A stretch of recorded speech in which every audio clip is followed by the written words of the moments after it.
We can speak to Vehbi Baysan, who's an associate professor of history at Ibn Haldun University and joins us from here in Istanbul.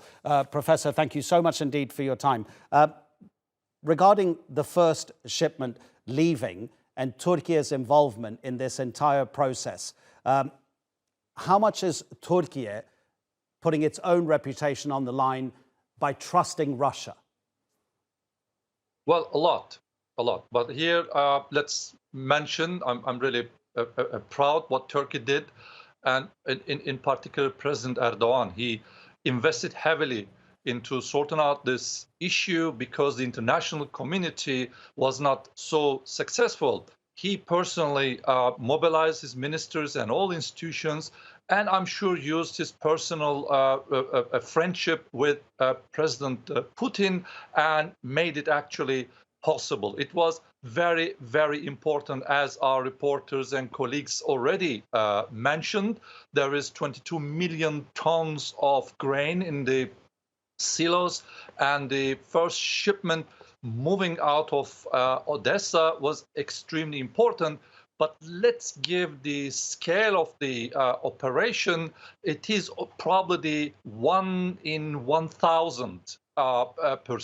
So it's so like from 22 million, you're getting 26,000 out. So it is a massive operation, but nevertheless, it started moving because the major problem was that so long as this 22 million tons of grain remained in the silos, the farmers were not able to cultivate and take out the crops because now the season, because they didn't have another storage facilities. As a result, next month or two, they wouldn't be able to plant new ones because the old ones were not removed. And of course, we should take this as seriously as a global food crisis. I think Lebanon was the really right place to send it, but so is the African countries.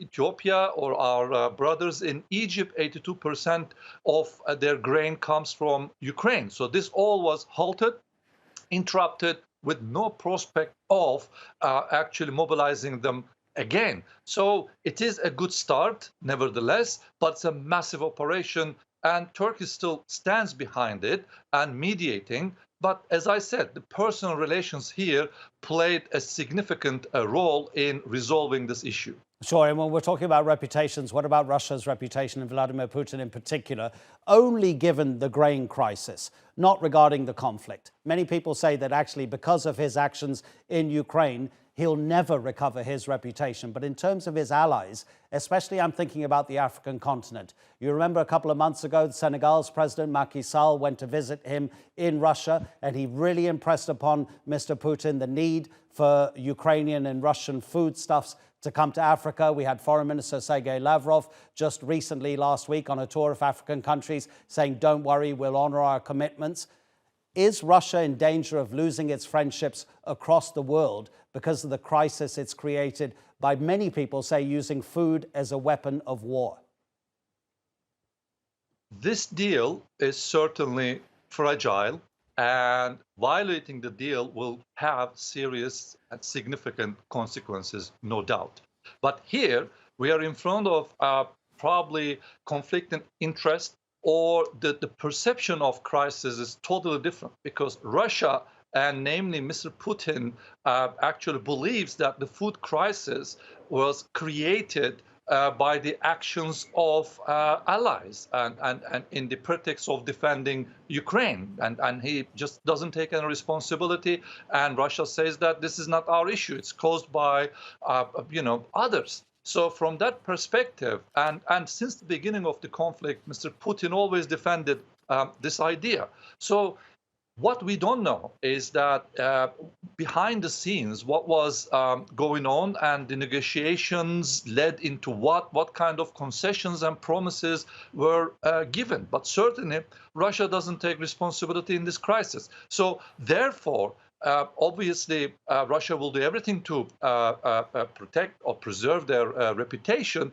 But let's remember, the deal was very difficult to make, and it's still very fragile, and it is volatile. So anything can go wrong, and then you go back to square number one.